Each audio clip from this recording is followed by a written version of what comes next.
The dust of the high plain settled on Jonah's shoulders, a fine red powder that clung to everything he owned. He stood by the lonely stagecoach stop, a single weathered bench under a merciless sun, his gaze fixed on the shimmering horizon.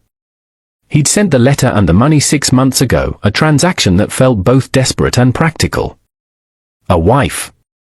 Not for love, not really, but for companionship, for an end to the crushing silence that defined his life on the sprawling ranch he'd carved from the unforgiving land. The advertisement had promised a respectable woman from the East, named Anna, looking for a steady husband and a new start. He was a simple, honest man, and he expected a simple, honest arrangement. When the coach finally rattled into view, a tired, lumbering beast kicking up a cloud of ochre, his heart hammered a steady, hopeful rhythm against his ribs. The driver pulled the horses to a halt, grunting a weary greeting. The door creaked open, but it wasn't the woman from the photograph who emerged. Instead, 2 young Chinese women were nudged out, stumbling into the dirt. They were dressed in worn but clean traveling clothes, their dark eyes wide with a mixture of terror and defiance. The younger one, barely a woman, clung to the elder's arm. Pinned to the elder sister's dress was a crude, hastily scrawled note. Jonah stepped forward, his brow furrowed in confusion, and plucked it free. The words were a slap in the face, a 2-for-1 bargain. Enjoy the joke, a cruel, dismissive scrawl. The stagecoach driver spat a stream of tobacco juice and refused to meet his eyes. That's them, he muttered. Paid for and delivered before Jonah could form a response, the coach lurched away, leaving him alone with the 2 silent, frightened strangers under the vast, empty sky. His hope curdled into a cold, hard anger, not for his own disappointment, but for the casual cruelty of it all. He looked from the note to the women. The elder one met his gaze directly, her chin held high, a silent fire in her eyes that dared him to be as cruel as the man who had sent them. In that moment, the loneliness he had hoped to cure was forgotten, replaced by a raw, protective instinct he hadn't realized he possessed. Before he could even speak, to offer them water or some semblance of an explanation, the sound of hoofbeats thundered from the direction of town. A trio of riders crested the nearby rise, moving with an arrogance that spoke of unchecked authority. The man in the lead was large and florid, his bulk straining the buttons of his vest, a silver star pinned crookedly upon it. Sheriff Barlow. The other 2 were his deputies, men with mean, empty eyes who flanked him like vultures. Barlow reined in his horse, a sneer twisting his lips as he took in the scene. Well now, Jonah, he drawled, his voice thick with false bonhomie. Looks like my property found its way to you. Appreciate you holding M for me. He gestured dismissively toward the 2 sisters, who flinched and drew closer together. Jonah's hand instinctively drifted to the worn leather grip of the cold peacemaker at his hip. They aren't property, Barlow, he said, his voice low and steady. And they're not yours, the sheriff chuckled, a wet, unpleasant sound. Oh, but they are. 1M fair and square in a game with a railroad foreman down on his luck. Thought I'd have a bit of sport. Send Nem out here to the loneliest rancher in the territory as a joke. Looks like you didn't appreciate the punchline. His eyes glinted with malice as he looked at the sisters. Now, step aside. I'm taking them back to town. Got a buyer lined up already. The younger sister, Mai, let out a small, terrified whimper. The elder, Lin, placed a steadying hand on her shoulder, her gaze locked on Barlow with pure, undiluted hatred. Jonah saw it all, the sheriff's sadism, the sister's terror, the utter depravity of the situation.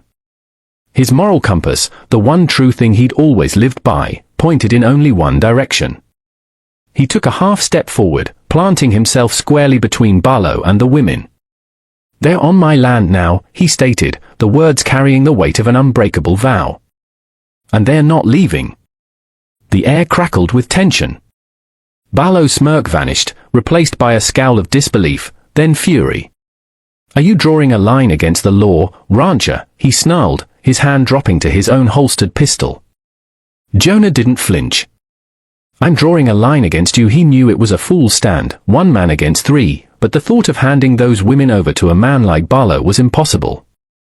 Suddenly, with a speed that belied his size, Jonah spun on his heel and fired a single shot not at the men, but at the dry, brittle fencing of his nearby horse corral.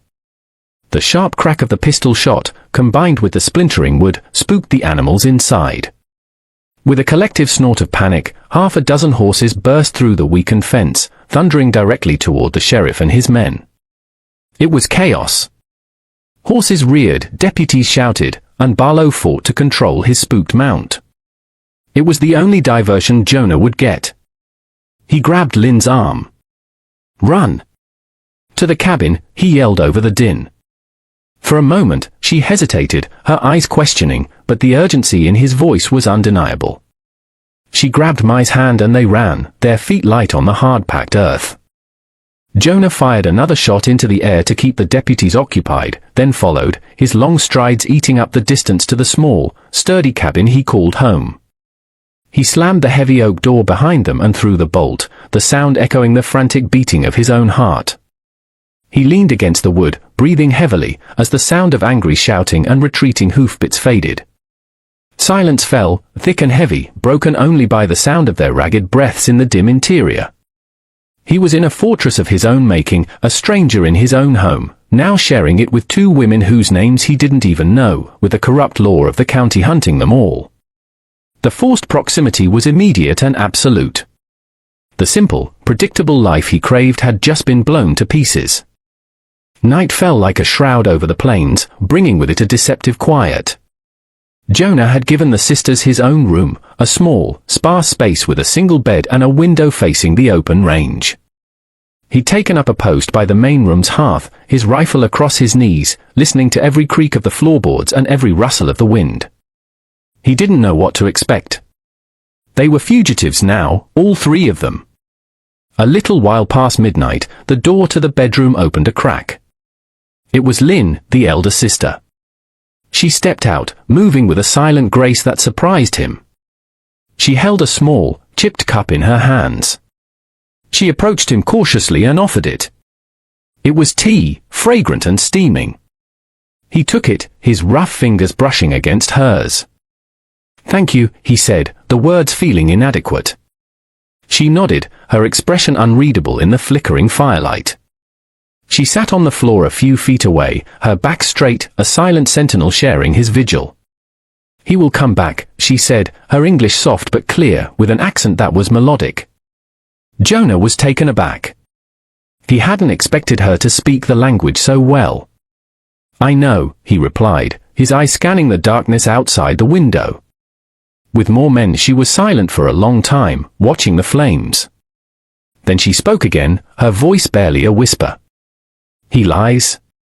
Sheriff Barlow. We were not one in a game." Jonah turned his full attention to her. "My father was a physician," she continued, her voice gaining a sliver of strength. "An herbalist. He made medicines for the railroad workers. Barlow runs an opium trade, smuggling it in the company's supply wagons. My father found out. He threatened to expose him, her hands clenched in her lap. So Barlow framed him. He said my father was a poisoner, that his medicines had killed a man. He took everything. And he took us." The revelation hit Jonah like a physical blow. This wasn't a cruel joke, it was calculated, vicious evil. These women weren't just property to be bartered, they were witnesses to be silenced. His decision at the stagecoach stop, once a simple act of decency, had now become a matter of life and death. He was protecting not just victims, but the key to bringing down a tyrant. The attack came just before dawn, the time when a man's senses are at their dullest. Jonah had been right. Barlow returned with 6 men this time, spreading out to surround the small cabin. The first bullet splintered the wood of the window frame next to Jonah's head, showering him with sharp slivers. He dropped to the floor, rolling behind a heavy wooden table as more shots shattered the glass. "Get down," he yelled towards the bedroom. The crack of rifles was deafening in the small space. He peered over the edge of the table, firing his Winchester methodically, making each shot count.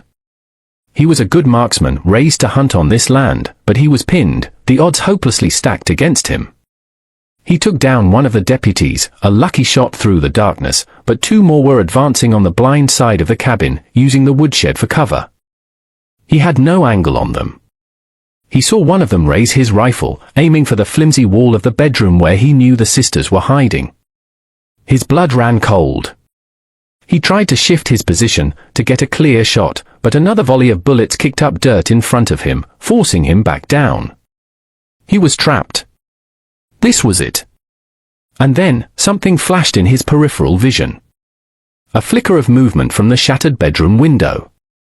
A dark shape arced through the pre-dawn gloom with impossible speed and silence.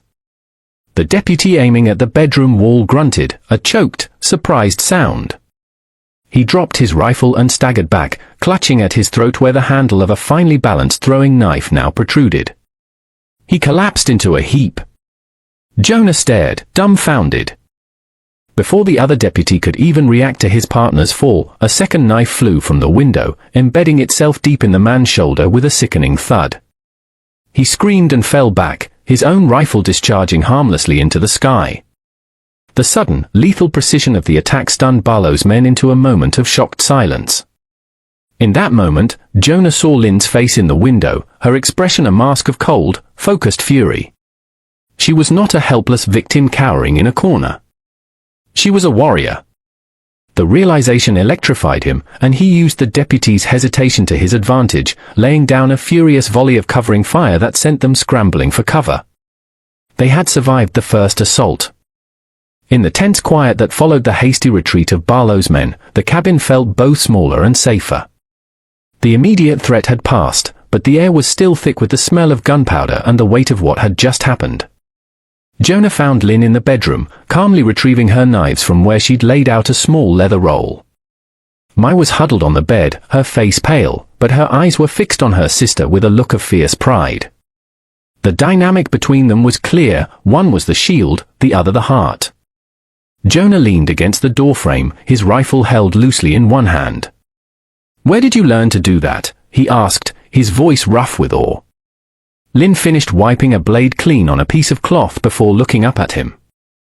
"My father believed a woman should know how to protect herself," she said simply. "He taught me many things. How to use herbs to heal, and how to use steel to harm." She gestured to a small graze on Jonah's forearm, where a splinter had torn the skin. "Sit," she commanded, her tone leaving no room for argument. She unrolled another part of her kit, revealing small packets of dried herbs and clean bandages. As she worked, her touch surprisingly gentle, she told him more. Her father had been more than a simple herbalist, he was a scholar and a martial artist from a long line of them, forced to flee his homeland. He had trained her not in the loud, brutal ways of the gun, but in the silent, strategic arts of defense. As she tied off the bandage, their eyes met. The space between them was charged with a new understanding. This was no longer his fight alone. They were partners, bound by a shared enemy. They spent the next hours planning, their heads bent over a crude map Jonah drew in the dirt on the floor. He knew the terrain, every ravine, every dry creek bed, every hidden spring. Lynn possessed a sharp, tactical mind, seeing vulnerabilities and opportunities he had overlooked.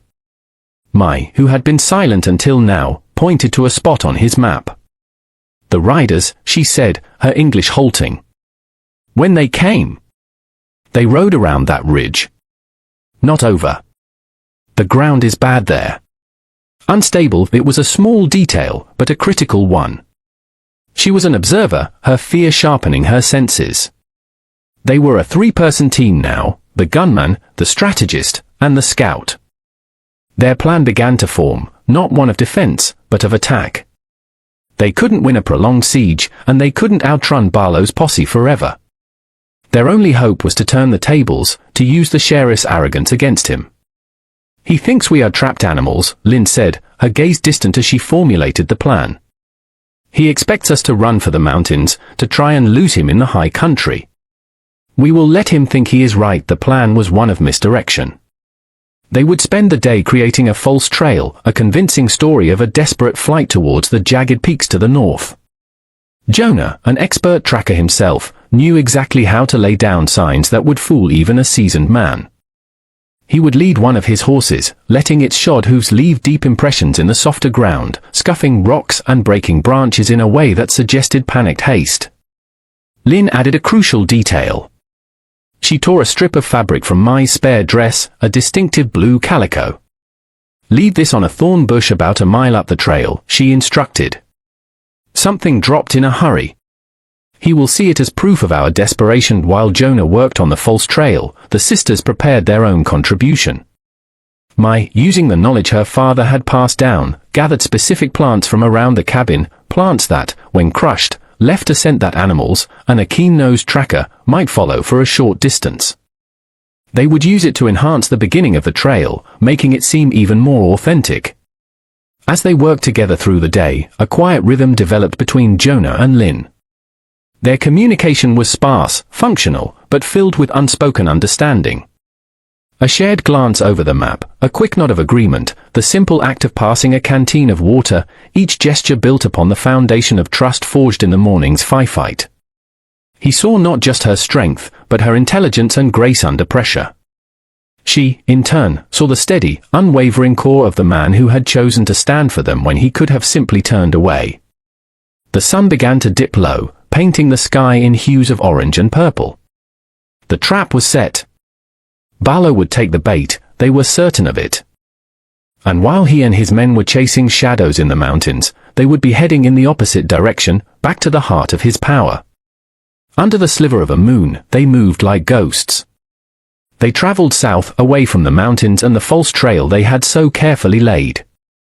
Their destination was the town of Redemption, a place whose name had become a bitter irony under Barlow's rule. Jonah led them through dry arroyos and across rocky mesas, his knowledge of the backcountry keeping them hidden from any potential scouts. They left the horses tethered in a hidden gully a mile outside of town, proceeding the rest of the way on foot. The town was dark and quiet, most of its decent folk locked behind their doors, leaving the night to the coyotes and Barlow's cronies. Their objective was the sheriff's office, a squat stone building that also served as the town jail. "The proof," Lynn whispered, her voice a breath of air beside him as they crouched behind a water trough. "He is too arrogant to destroy it. He will keep a record, a ledger, of all his dealings. My father said it is his one weakness, his vanity. He needs to see his empire written down." They had a second objective as well, to get that ledger into the hands of U.S. Marshal Vance, who was due to arrive in the neighboring county seat of Silver Creek in 2 days. It was their only chance for real justice. Mai was positioned in the darkened loft of the livery stable across the street, a small, polished piece of tin in her hand. Her job was to watch the main road, to signal them with a flash of reflected moonlight if Barlow returned unexpectedly. It was a dangerous role, but she had insisted, her quiet determination now a force in its own right. Jonah checked his pistol, the click of the hammer being pulled back unnaturally loud in the silence. Lynn drew one of her knives, its blade a sliver of darkness in her hand. They moved across the dusty street, hugging the shadows, their goal just feet away. Jonah worked on the lock of the back office window with a piece of wire from a broken fence post. It took a few tense moments, but then he heard the soft click of the tumblers giving way. They were in. The office smelled of stale cigar smoke and whiskey. A single oil lamp on the desk cast long, menacing shadows. And there, sitting in plain sight on the corner of the desk, was a thick, leather-bound ledger. It seemed too easy. They had the ledger in hand, its pages filled with the damning evidence of Barlow's crimes, names, dates, illicit payments for smuggling, and a chillingly brief entry detailing the seizure of the apothecary's assets, which included his 2 daughters. They were just turning to leave when the floorboards of the front porch creaked. A flicker of light flashed from the livery stable for my signal. But it was too late. The front door of the office burst open and Sheriff Barlow stood there, his face a mask of rage. Behind him stood the deputy he'd left as a sentry. "Thought you could outsmart me, did you?" Barlow bellowed, his gun already in his hand. "I found your little trail. Looked a bit too perfect. Decided to double back. The showdown wasn't in an open canyon, but here, in this cramped, cluttered room." The deputy moved to flank them, but Jonah was faster. He shoved the heavy desk forward, sending it crashing into the man's legs and knocking him off balance. Jonah's Colt barked once, the shot aimed not to kill but to disable, and the deputy went down, clutching a shattered wrist. But the move left Jonah exposed. Barlow leveled his pistol, a triumphant sneer on his face. End of the line, rancher, but he had forgotten about Lynn. She moved like a viper, using the chaos of the overturned desk as cover. She threw a heavy inkwell, not at Barlow, but at the oil lamp. It shattered, plunging the room into near-total darkness, save for the pale moonlight streaming through the windows. Barlow roared in frustration, firing blindly into the gloom. At that exact moment, a loud crash echoed from across the street. Mai, seeing her sister and Jonah in mortal danger, had shoved a heavy barrel from the loft door. It hit the ground with a sound like a cannon shot. For a critical second, Barlow's head jerked toward the sound, his attention diverted. It was the opening Jonah needed. He lunged through the darkness, his body slamming into the larger man, sending them both crashing through the office window and onto the dusty street outside. The ledger flew from Jonah's hand, skittering across the dirt. They wrestled for control of Barlow's gun, two desperate men fighting in the moonlight. The fight was brutal and raw. Barlow was stronger, his sheer bulk a weapon, but Jonah was quicker, fueled by righteous fury. He managed to twist the sheriff's wrist until the gun clattered to the ground. He landed a solid punch to Barlow's jaw, sending him stumbling back. Just as Jonah scrambled for his own pistol, Barlow drew a concealed knife, its blade gleaming. He lunged, but Lynn was there. She had come through the broken window after them, a dark, silent wraith. She didn't attack Barlow directly but threw one of her own knives with perfect precision, not at him, but at the gun on the ground, sending it spinning away into the shadows, out of reach of either man. The fight was now hand-to-hand. As Barlow turned on her, his rage making him clumsy, Jonah tackled him from behind. The town was stirring now, lights appearing in windows as people, drawn by the gunshots and the commotion, began